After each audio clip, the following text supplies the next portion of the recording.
ചെറിയ ഒരു ഊച്ചിപ്പിണക്കത്തിന്റെ പേരിൽ രണ്ട് രാജ്യങ്ങൾ തമ്മിലുള്ള പൊരിഞ്ഞ യുദ്ധം നടന്നുകൊണ്ടിരിക്കുകയാണ്. ശേഷം സ്ക്രീനിൽ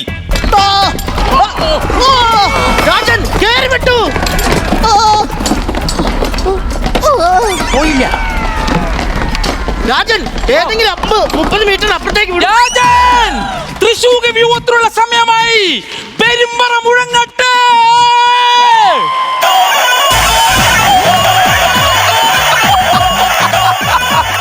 രാജൻ എടാ രാജഗുരു, എനിക്കറിയാൻ പാടില്ലാണ്ട് ചോദിക്കുവാ, ഇത് യുദ്ധഭൂമിയാണോ അതോ ഉത്സവപ്പറമ്പാണോ? ഞാനൊന്നും ചെയ്തല്ല. LKG പഠിക്കണം നിങ്ങളുടെ ചെറുക്കൻ പെരുമ്പറ എടുത്തോണ്ട് പോയതോ? രാജൻ അതൊന്നും പറഞ്ഞ ഒരു കാര്യമില്ല. ഉള്ളത് വെച്ച് അടിച്ചിട് രാജൻ, അവനെ അടിച്ചിട്. അവിടുന്ന്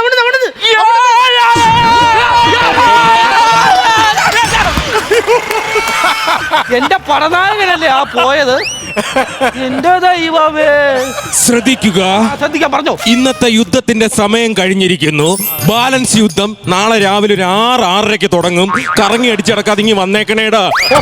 6:30 വരെ തല സൈഫാ ആണ്. ചുമ്മാ ആവശ്യമില്ല. നാളെ കാണാൻ ഒരു വിഷയമില്ല. എല്ലാം ഓക്കെ. ഒരു കുഴപ്പമില്ല. എല്ലാം കഴിഞ്ഞു.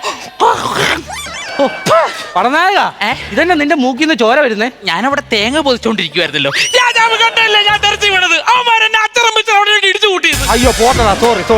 രാജാവേ, ഒരുമാതിരി പോക്കർജനം കാണിക്കരുത്. ഞാൻ എന്നാ പോക്കിത്തരാണ്? നിങ്ങൾക്കെല്ലാവർക്കും നട്ടലുള്ള വാളും എനിക്ക് ഈ നട്ടിലില്ലാത്ത വാളും. എടാ ബുദ്ധിരഹിത, എടാ ഇത് ഉറുമിയാടാ. ഉറുമിയായിരുന്നു. അയ്യോ രാജാവേ, നമ്മുടെ രാജമാതാവിനെ കാണാനില്ല. അത് പറഞ്ഞപ്പോഴാ ഞാൻ ഓർത്തത്, എവിടെ നമ്മുടെ രാജമാതാവ്? ആണ്ടെ, അപ്പൊ അതൊന്നും നിങ്ങൾ അറിഞ്ഞില്ലേ? ഇല്ല. നമ്മുടെ ബാഹുബലി സിനിമയിലെ ഈ 2 കല്ലിന്റെ അറ്റത്ത് തുണി കെട്ടിയിട്ട് ആകാശത്തേക്ക് വിടുന്ന ഒരു സീനില്ലേ?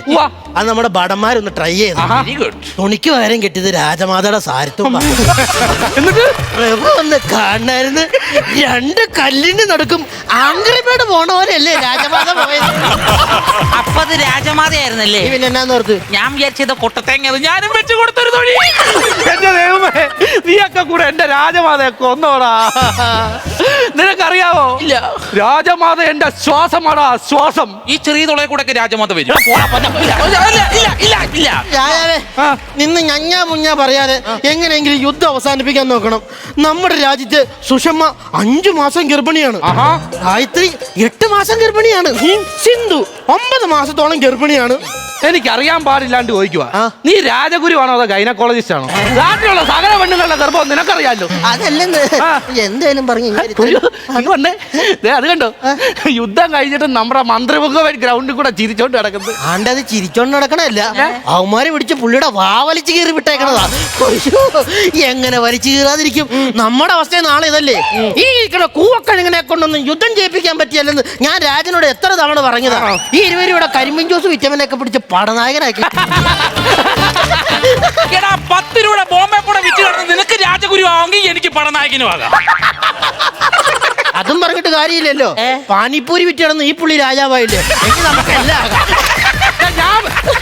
എടാ കാസറ്റ് പള്ളി, എനിക്ക് നിന്നോടൊരു കാര്യം പറയാനുണ്ട്. എന്താ? എടാ കഴിഞ്ഞ ദിവസം ഞാൻ ആ കാട്ടിലെ കക്കൂസി പോയപ്പോ നീ എന്തിനാണ് പുറത്തുനിന്ന് പൂട്ടിയിട്ടത്? ആണ്ടത് പ്രഭുവായിരുന്നു.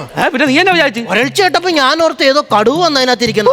അതല്ല ഞാൻ പൂട്ടിയിട്ടത്. നിനക്ക് പൂട്ടിയിട്ടിട്ട് അങ്ങ് പോയാ മതി. ഞാൻ അതിന്റെ അകത്ത് കിടന്ന് അനുഭവിച്ചത്. അവിടുന്ന് തലയും കുത്തി ഞാൻ താഴെ പോയി.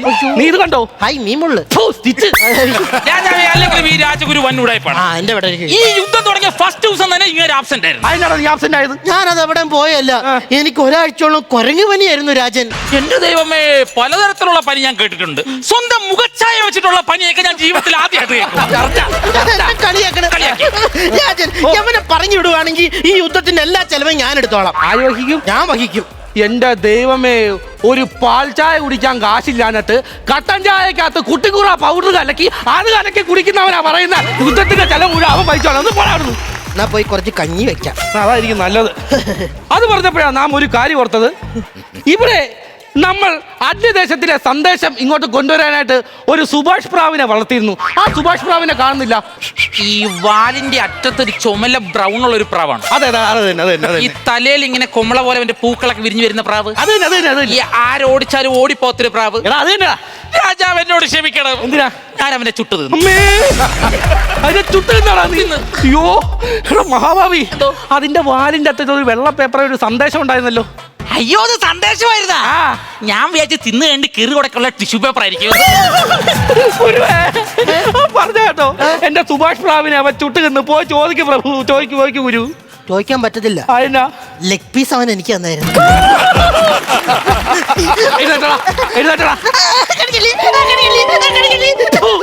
എടാ വെളുത്തുള്ളി, നീ അവന്റെ കൂടെ കൂട്ടുന്നല്ലടാ. ആവശ്യമില്ലാത്ത കാര്യത്തിന് ഇത്ര ഇഷ്ടമല്ലെങ്കിൽ എന്നെ ഈ രാജ്യത്ത് നിന്ന് പറഞ്ഞു വിടറോ.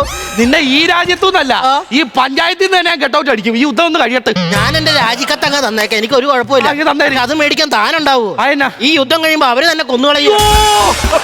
പറഞ്ഞ ഈ ധനുഷ്കോടിനെ എവിടെയെങ്കിലും കൊണ്ട് കളടാ. ധനുഷ്കോടി അതിന്റെ പേര് പറഞ്ഞ കേട്ടടാ. ധനുഷ്കോടി നാടുണ്ടോടാ നിനക്ക്? നീ ചിരിക്കണ്ട, എനിക്ക് നിന്നെ ഇഷ്ടമല്ല. പിന്നെ നീ എന്നെ കെട്ടാൻ പോവാണല്ലോ. ആഹാ രാജാവേ, ഞാനൊരു കാര്യം പറയട്ടെ. എന്നാ? അപ്പുറത്തെ രാജ്യത്തെ പടനായകനെ നിങ്ങൾ കണ്ടോണ്ടോ? കണ്ടിട്ടുണ്ട്. ഉറുമിയിലെ പൃഥ്വിരാജ് പോലെ ഇരിക്കും. ആഹാ, അപ്പൊ നമ്മുടെ പടനായനോ? ഈ പൃഥ്വിരാജിന്റെ ഷട്ടറെ വരച്ച പോലെ. അവനാണ്. എടാ, ഒരു മാതിരി പോക്കൃത്തരം പറയരുത്. ഒന്നുമില്ലെങ്കിലും ഞാൻ ഈ രാജാവിൽ ഏറ്റവും വലിയ ഫ്രണ്ട് ആയിട്ടുള്ള വ്യക്തിയാണ്. വഴക്കുണ്ടാക്കല്ലേ. രാജഗുരു, നീ പോയി കഞ്ഞി ഉണ്ടാക്കിയേ. നീ വാ, ചുമ്മാ ഞാൻ പിന്നെ പറഞ്ഞോണ്ടിരിക്കുക. ഞാൻ ഒന്ന് പോയി റെസ്റ്റ് ചെയ്യട്ടെ. അയ്യോ, രാവിലെ തൊട്ട് വരെ ഉള്ളുന്ന.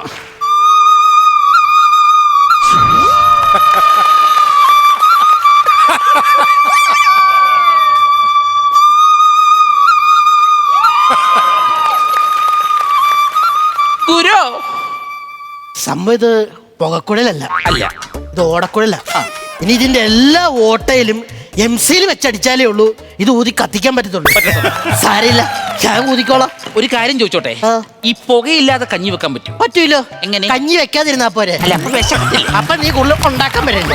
അങ്ങനെങ്കിൽ ഒരു കാര്യം ചോദിക്കട്ടെ, ആ ശരിക്കും ഈ യുദ്ധം എങ്ങനെ തുടങ്ങി? എടാ, കഴിഞ്ഞ ആഴ്ച നമ്മുടെ ഈ മണ്ടൻ രാജാവും അപ്പുറത്തെ രാജാവും തമ്മിൽ ചെസ് മത്സരമായിരുന്നു. മത്സരമായിരുന്നു. ഞാൻ നോക്കുമ്പോ നമ്മുടെ രാജാവ് തോറ്റോണ്ടിരിക്കുന്നു. അപ്പൊ ഞാൻ അങ്ങേർക്ക് പാടിക്കൊടുത്തു.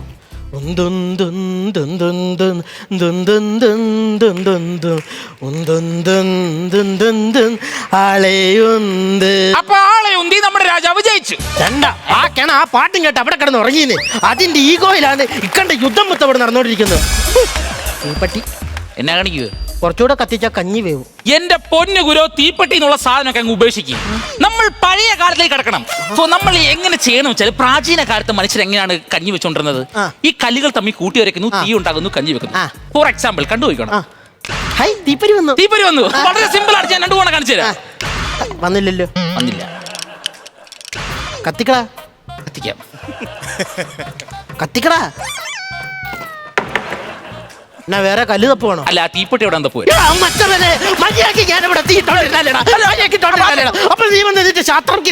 പ്രഭു കാലായി. പിന്നെ കൈ നീ റെന്റിന് എടുക്കൂ. അവൻ എങ്ങനെയും ഇച്ചിരി കഞ്ഞി കൊടുക്കാന്ന് ഓർത്ത് ഇത്രയും വർത്താനം പറയും. കഞ്ഞി കൊടുക്കാനാണോ? കഞ്ഞി വേണം, കഞ്ഞി വേണം. കുറച്ച് കഞ്ഞി തന്നെ. ആ പ്ലേറ്റ് ഒക്കെ എടുത്തു. അപ്പുറത്തെ അവന്മാർക്ക് ഗ്രില്ല് ചിക്കനാ. അപ്പറേ അപ്പറേ എന്തായാലും പറഞ്ഞ ഗ്യാപ്പ് ഫില്ല് ചെയ്ത് പോവാം. അതെ, എനിക്കാണെങ്കിൽ മുടി കൊണ്ടൊന്നും കാണാനും പറ്റുന്നില്ല. ഇത് കഴിക്കാനൊന്നും ഇല്ലേ നിന്റെ കൂടെ? വേറെ വേറെ കഴിക്കാൻ. ഇതെന്നാ കടന്ന് ചെകയുന്നത്? അല്ല, ഞാൻ പച്ചക്കഞ്ഞി കുടിക്കണ്ടെന്ന് ഓർത്തേ 3 പപ്പടം ചുടാനിട്ടായിരുന്നു. എന്നാ ഒരു പപ്പടം ഇങ്ങനെ. ആ പുല്ലാണെ കത്തിയും പോയി. അപ്പൊ പപ്പടം തിന്നാ യോഗമില്ല. എടാ, ഞാൻ വല്ല തെറിയും പറയും കേട്ടോ. എടാ, നീ എന്നെ പറഞ്ഞു ഇത് കഞ്ഞിയാന്നല്ലേ? എന്നിട്ട് ഇത് ചോറാന്നല്ലോ. ഓട്ടയുള്ള പാത്രം കൊണ്ട് വന്നിട്ട് എന്നെ നന്നാക്കി വിളിക്കണം. പ്രഭു, നാളെ യുദ്ധത്തിന്റെ പ്ലാൻ എന്താണ്? അത് നിനക്ക് മനസ്സിലായില്ലേ? ഇല്ല. ഞാൻ പറഞ്ഞുതരാം. നാളെ രാവിലെ നമ്മൾ എഴുന്നേക്കണം. എഴുന്നേറ്റിട്ട്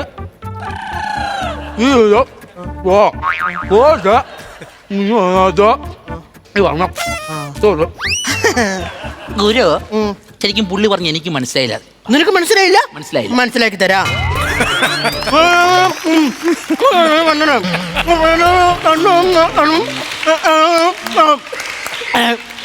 അതാണ് പ്ലാൻ. അപ്പൊ തലയുടെ കാര്യത്തിൽ ഒരു തീരുമാനമായി. കഞ്ഞി കുടിച്ച് കഴിഞ്ഞെങ്കിൽ പ്ലേറ്റ് ഒക്കെ ഇങ്ങനെ തന്നെ ഞാൻ തന്നെ കൊണ്ട് കഴുകി വെച്ചോളാം. എല്ലാരും കിടന്നുറങ്ങാൻ നോക്കി. സ്ക്രീൻ സ്പേസ് കിട്ടാനുള്ള പരിപാടിയാ. ഞാൻ സമ്മതിക്കുമോ? ഞാനും സമ്മതിക്കത്തില്ല. അത്രേ ഉള്ളു. രാജൻ, ഇനി എന്നെ കൊണ്ടൊന്നിനും പറ്റത്തില്ല കേട്ടോ. പോയി കിടന്നുറങ്ങടാ. മനുഷ്യനെ ബുദ്ധിമുട്ടിക്കാൻ ഒരു കാര്യമില്ല. ഈ പോയി കിടന്നുറങ്ങടാ. ഉണ്ടായി